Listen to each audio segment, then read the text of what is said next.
Good. So, thank you, Ariel, for inviting me to this amazing event. Thank you for organizing this event, and thank you all for staying around after this long and intense day. I really appreciate this for my last presentation. We had this amazing mix of disciplines today, and I bring another field to the lineup of speakers, which is building engineering, structural engineering.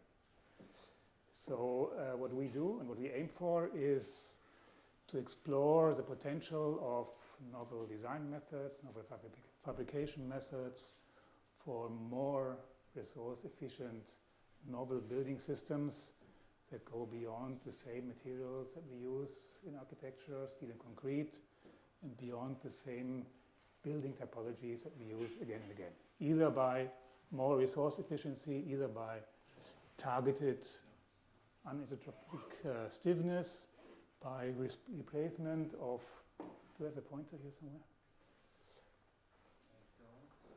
By replacement of steel and concrete, also for larger spans, or by adaptivity to changing external conditions, environmental conditions.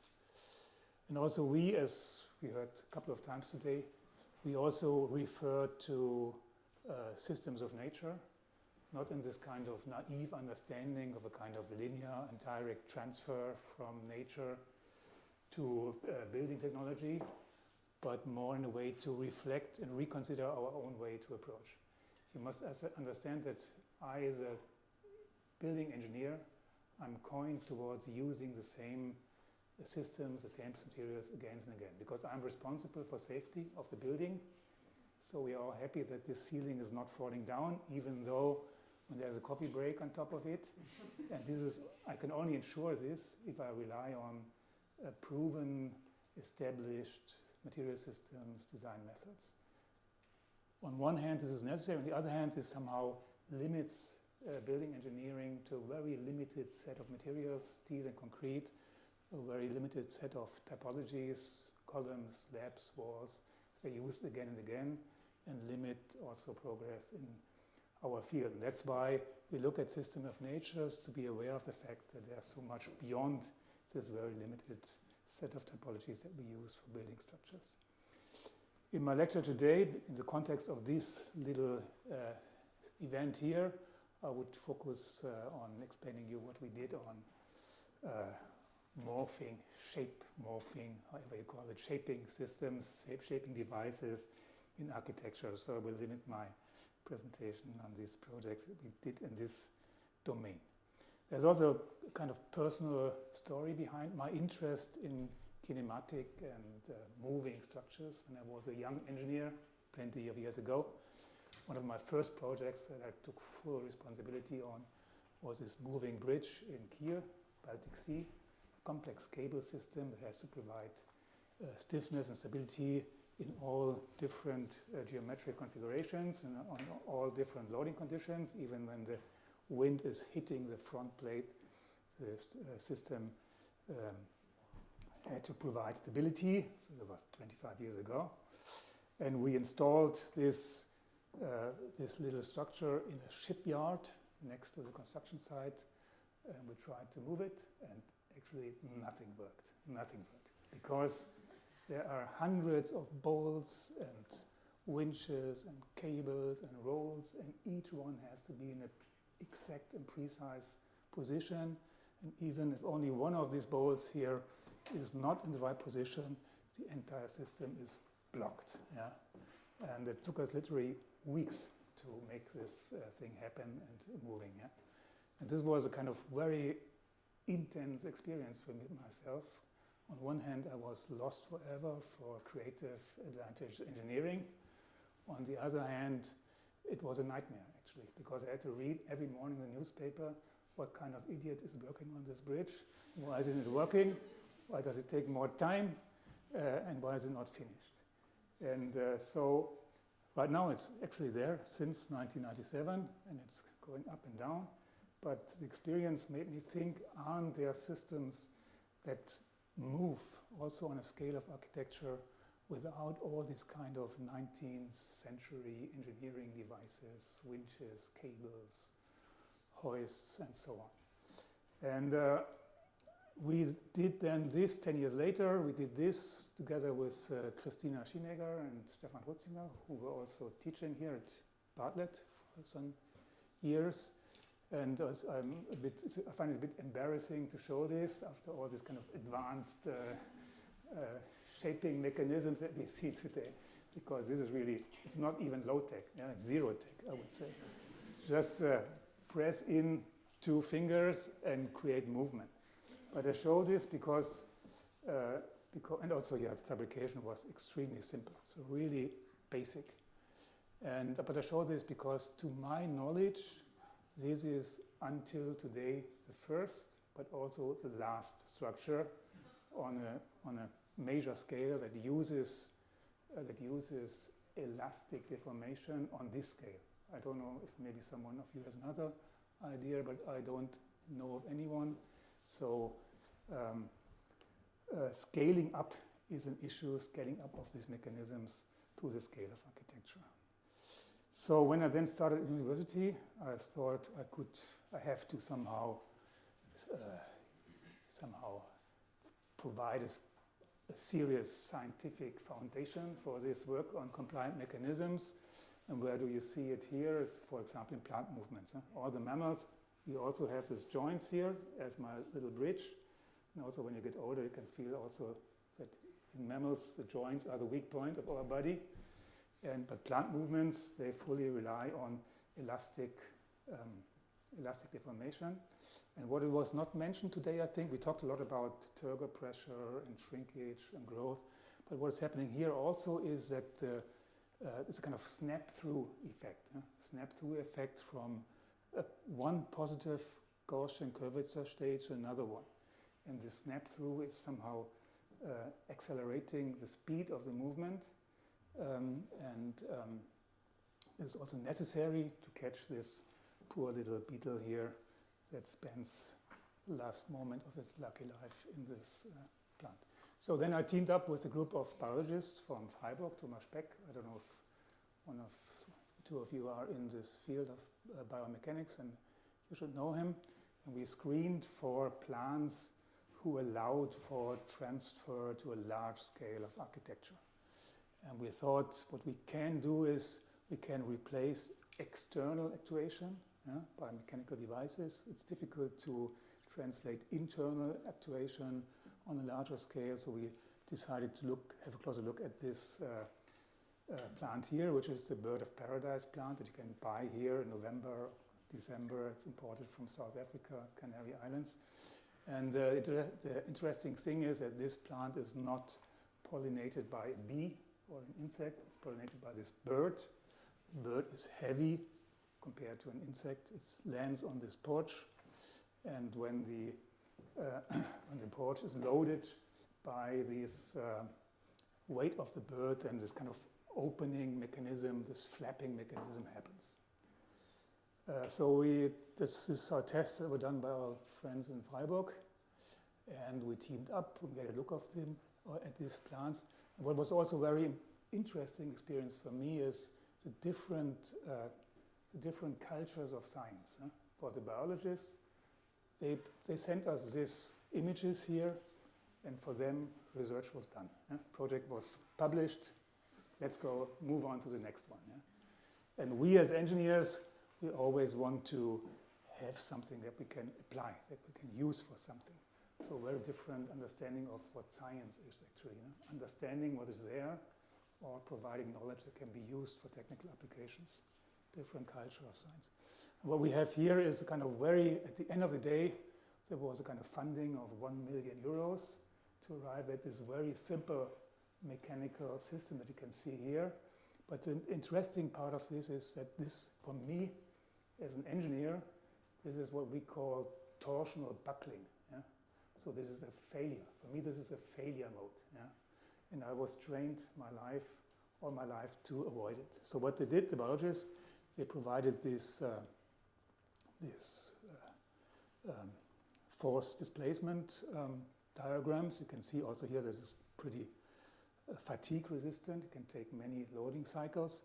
But the most important effect is that what you can see here, you have a strong stiffness, a high stiffness. Yeah, you can see here high elastic modulus. And then you can also feel this when you touch this tip of this porch, then it breaks down the stiffness and you arrive at a different equilibrium configuration. And as I said, for me, this is exactly what I, as an engineer, know as a failure mode, yeah? Like this snap through of the arch, for example. And I was trained, imagine Wembley Stadium, yeah? Going from this configuration to this one would be a nightmare. Yeah? So I was trained all my life to avoid this under any circumstances.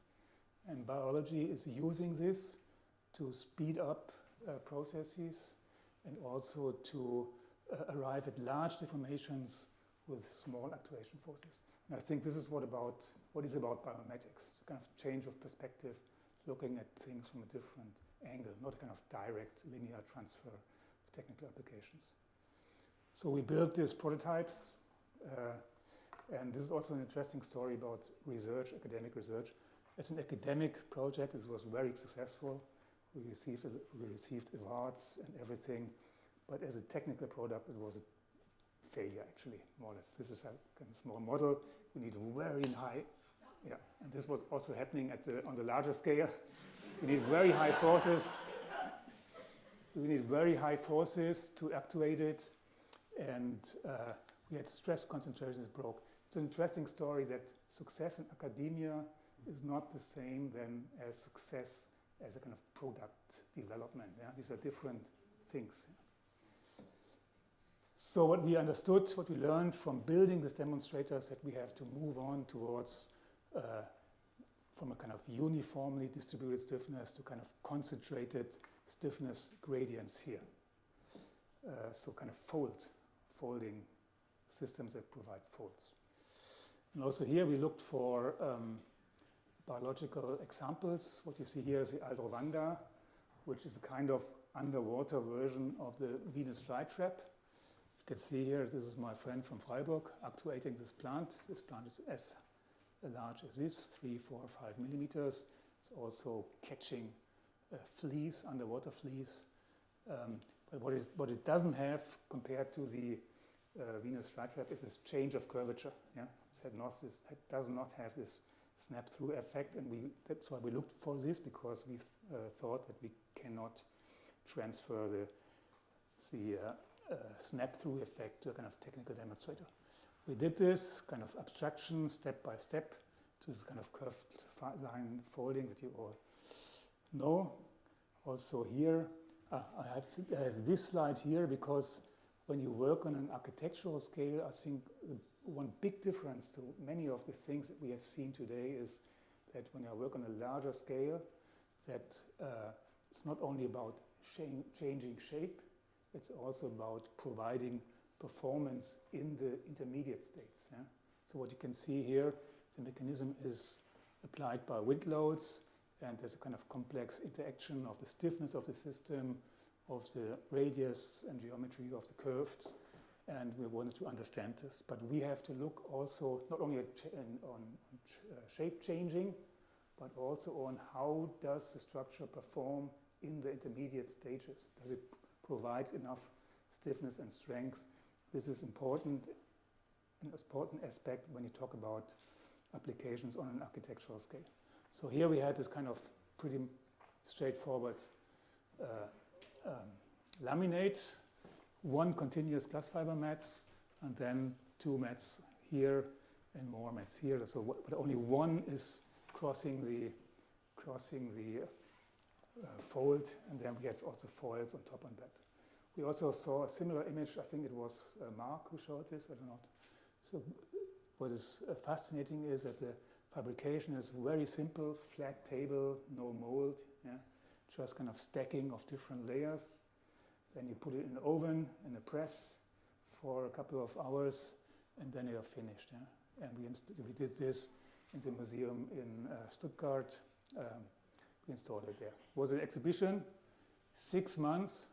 You can see here, we had here kind of pneumatic cushion, stiff backbone, metal, and this device here. So the pneumatic cushion pushes the pneumatic cushion pushes outwards, and this is moving. But the truth is, what you also don't write in our papers, also this was not really successful, I have to tell you. But I only tell you, because what we noticed here is we had for 6 months, it should run day and night for 6 months, but already after 2 weeks, most of the components were broken here, around here, because we have a kind of fatigue failure there. So we understood that we really had to dive deeper into the material setup of these systems to provide fatigue resistance. Now we know all these kind of compliant mechanisms from small packaging devices, from our shampoo boxes in the hotel and so on. But on a larger scale, for stiffer materials, strong enough, we had to go deeply into material development. So we did this test. These are the specimens, 180 degrees, different material layups for 5,000 load cycles. And what we found out is that we have to, this was also kind of surprising, we have one continuous glass fiber mat, and we have to combine it with a thick, soft elastomer layer.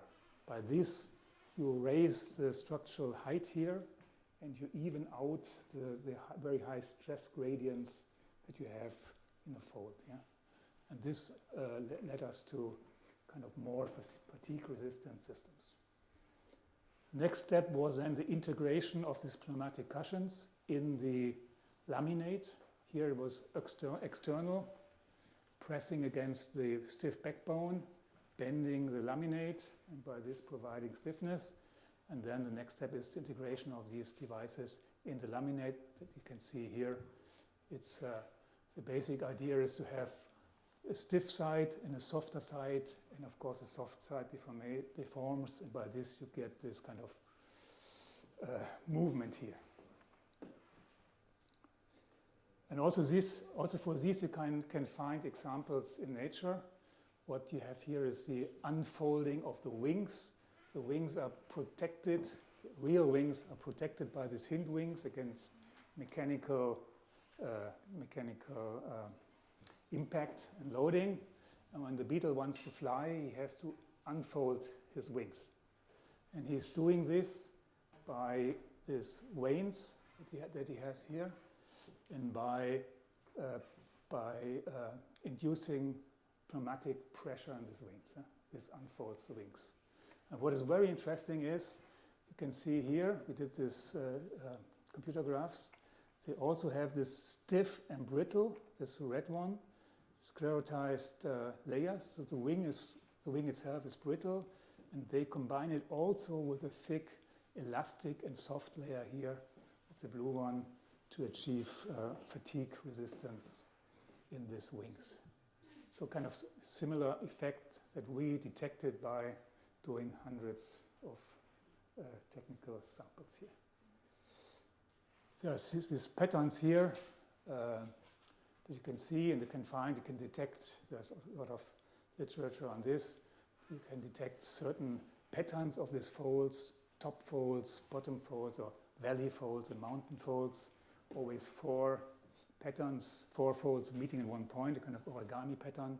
You can abstract this, and we did this. Is compared to all this beautiful stuff that I've seen today here, this is of course not very elegant, but it worked 5,000 times, up and down.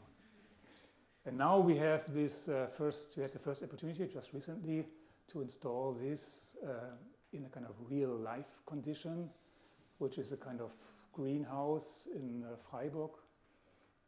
And here we really tried, because I take full responsibility that this is working for 5 years. So I really tried to scale it down to make it as simple and robust and reliable as possible. So these are also only flat sheets with this kind of internal pneumatic actuation. This is a kind of airbag, the same material that we know from airbags.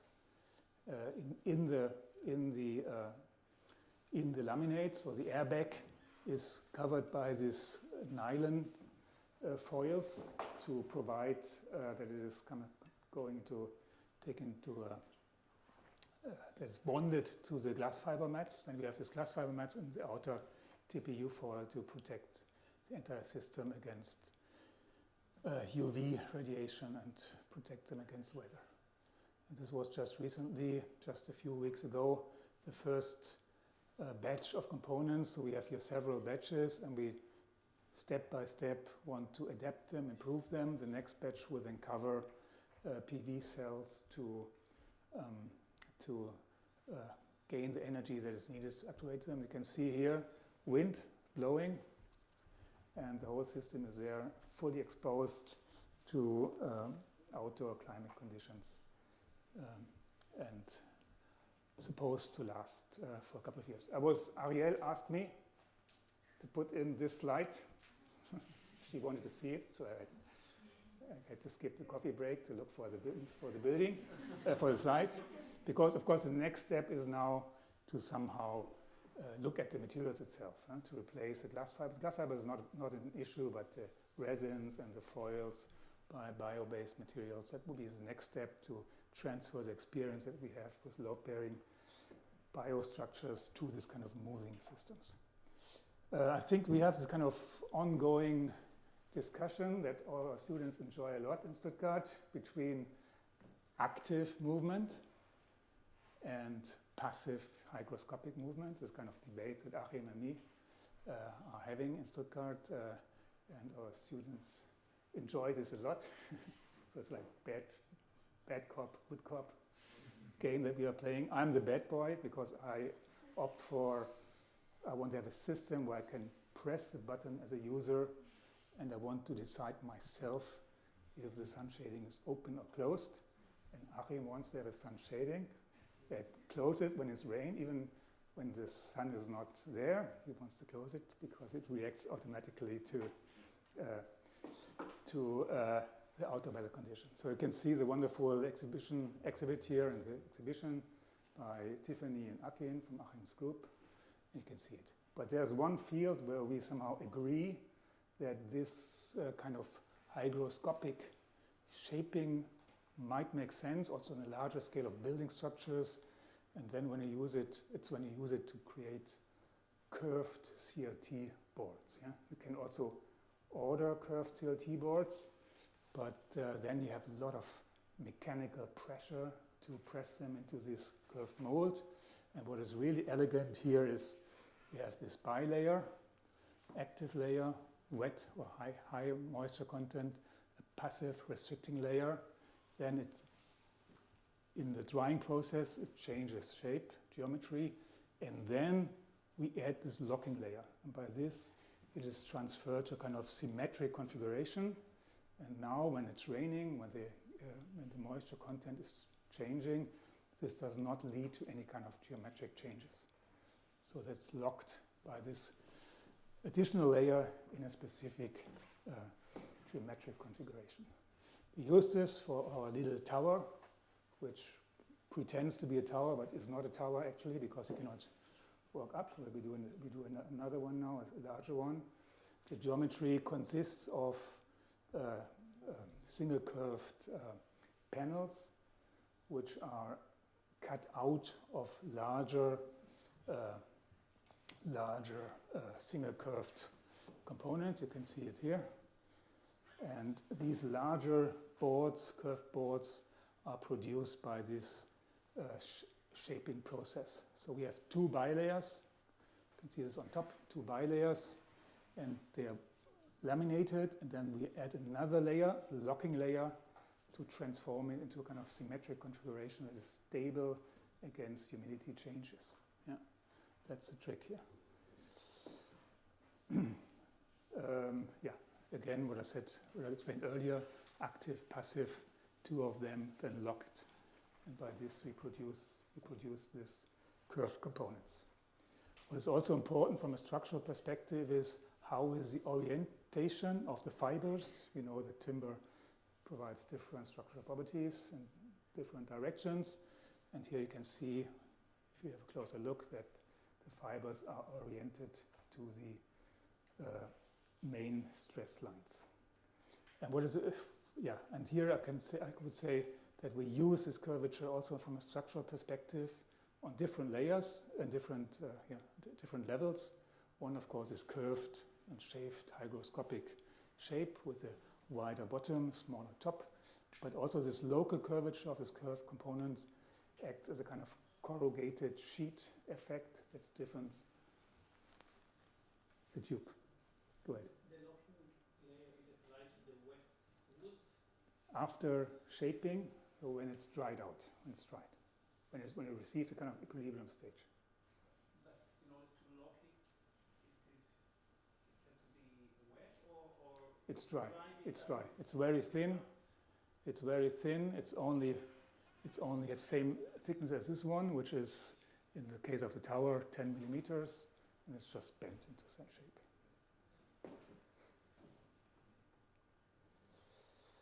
Okay, this is the tower, the connections, this is the setup, 2 bilayers, locking layer, drainage, and an outer layer to cut the drainage. I assume that not many of you are into timber engineering, but if there is someone who's into timber engineering, many timber structures are steel structures in reality, which are somehow cladded by some kind of timber elements. And here you can see it's really, the curvature enables this very thin, 90 millimeter thick structure without any steel bracing elements, except of the screws to connect the panels. It's all timber, and this is only made possible by structurally using the curvature of the panels. From the inside, from the outside, and the tower, of course, you don't have very often the opportunity to build in this kind of landscape setting. We're very happy about this. Right now the tower looks very different. The color changed a lot to gray. This was just a few days after installation. And there it is on this heavy foundation. And also as a final project, of course, it's a very obvious next step to transfer this idea also to horizontal spanning structures, to roof structures. We did this in our last project together with our group of students, where we wanted to show how we could use curvature for kind of spanning structure of 10 meters. This is not a kind of optimized shell. We also wanted to explore and show and demonstrate also the architectural, the geometry potential of this approach, 10 meter span. You can see here the same approach, this bilayer. And here we have the outer drainage system, and then we placed shingles on the outside because the shingle can follow the movement of the shaping process. And then there's a kind of drying under ambient conditions. And finally, again, we applied the locking layer to somehow lock the final geometric configuration. It's also all single curved, Gaussian curvature 0, but the radius is different. We used this Timoshenko equation.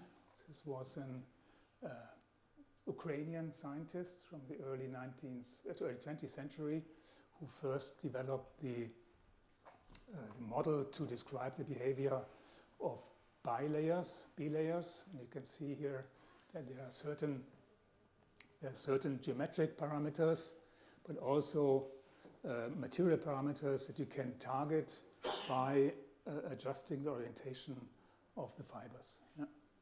And we use this equation to target the laminate towards the envisioned final geometry. You can see the process. So this was laminated in a flat condition, and then it was installed in the shop, and after 4 or 5 days it looked like this.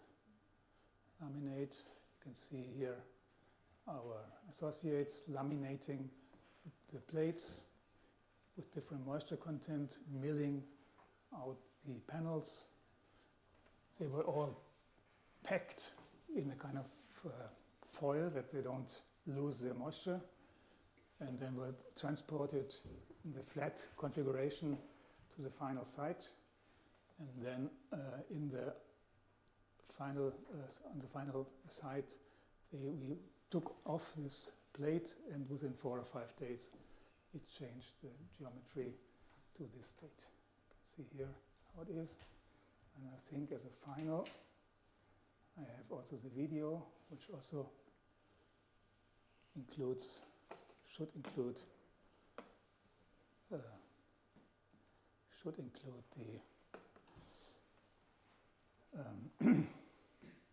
shaping process. You can see the timber, the moisture control. You can see the milling of the laminates. We produce them by ourselves, or our students produce them. Then the shaping process and the final configuration. That is, I think, my final slide, and I'm happy to answer questions if there are any after the demo.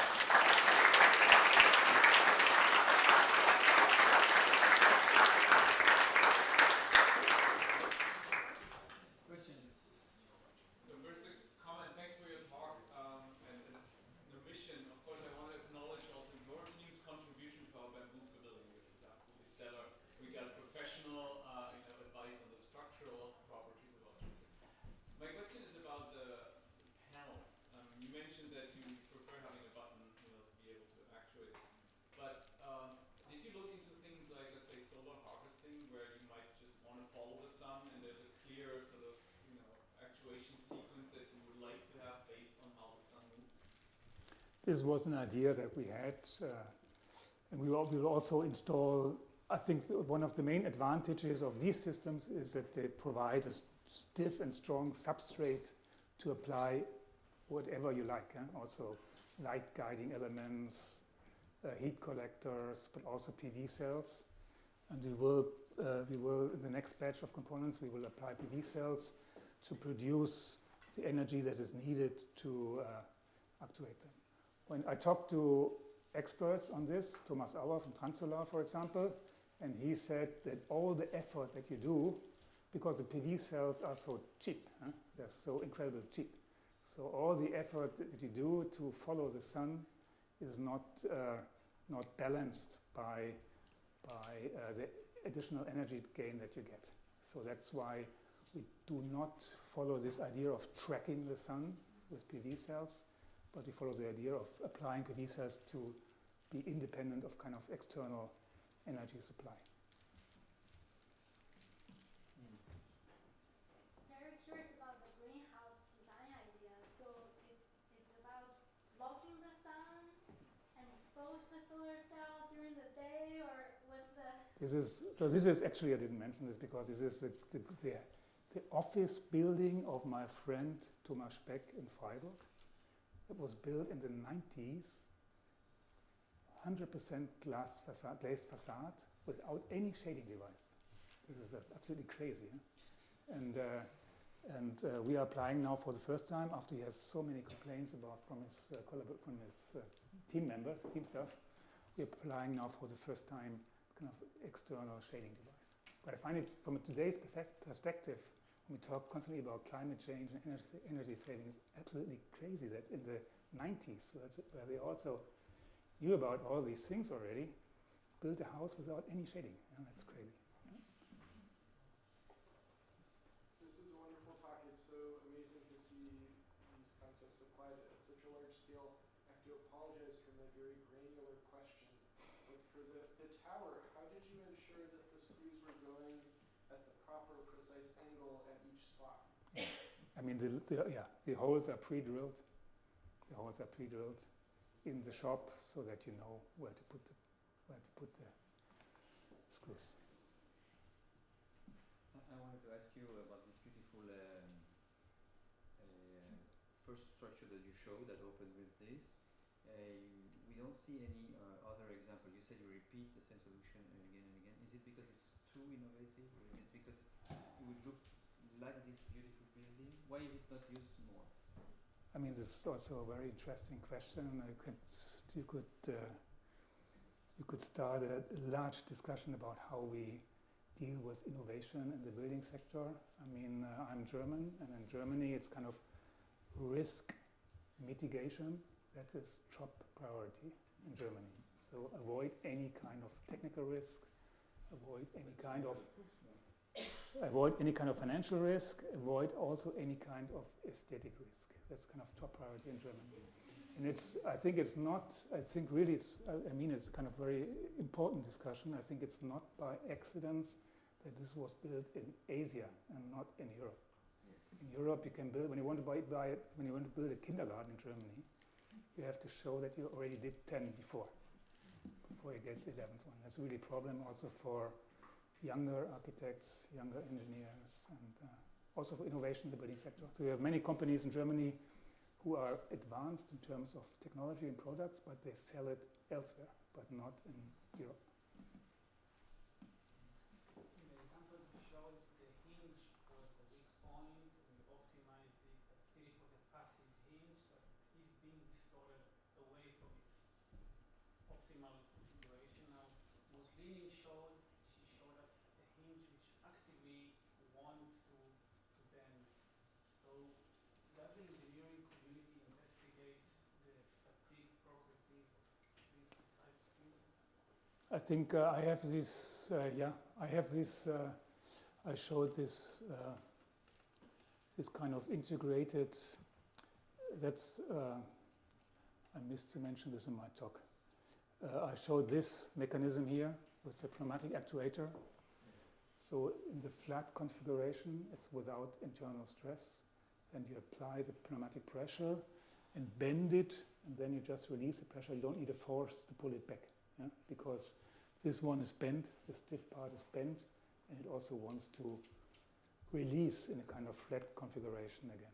But that's also a big difference between pneumatic actuation and mechanical actuation with pistons. That you only have to actuate one direction, and the other one, then you have this embedded stress, and it bends back into the. Absolutely fantastic talk. Thank you so much. I was wondering, again, probably following on from that previous question, talking about sort of the difficulties of the potentially newer architecture coming through, more regulations than say we were. What would you say was your biggest challenge working at such a scale with these sorts of actuated elements? And how much does building regs actually cause trouble with that?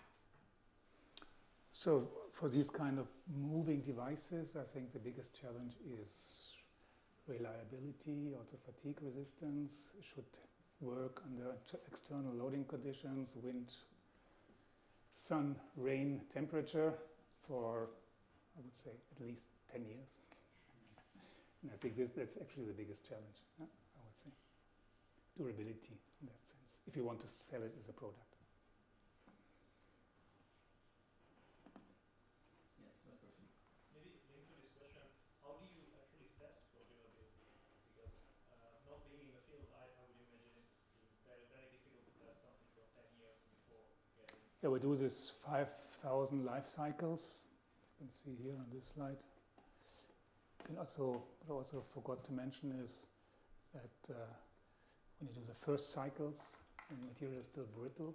Yeah? You can see here, this is the stress that you need to bend it, and here are the cycles, 5,000.